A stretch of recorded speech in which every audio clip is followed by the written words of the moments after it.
স্বার্থপর এই দুনিয়া, খোদার কসম কারো জন্য থামে না, বড় স্বার্থপর এটা।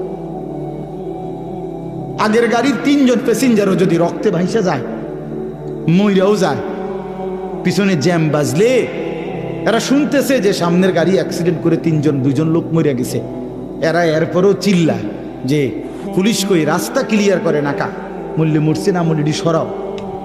কারো হাতে সময় নাই। স্বার্থপর এই দুনিয়া, কারোর জন্য থামে না রে বাপ। হ্যাঁ, যেদিন বাপের জানাজা পড়ে, যেদিন বাপের লাশ কবরে দাফন করে, সেদিনও বংশধর সন্তান ছেলে মেয়ে ঘন্টাখানিক 2-4 ঘন্টা কাইন্দা কাটটা হইলো, রাতের বেলা ঠিকই ভাত খায়। হ্যাঁ, খায় না? পাশের ঘর থেকে খানা আনে, আবার ওরা ঠিকই খায়। স্বার্থপর দুনিয়া যে,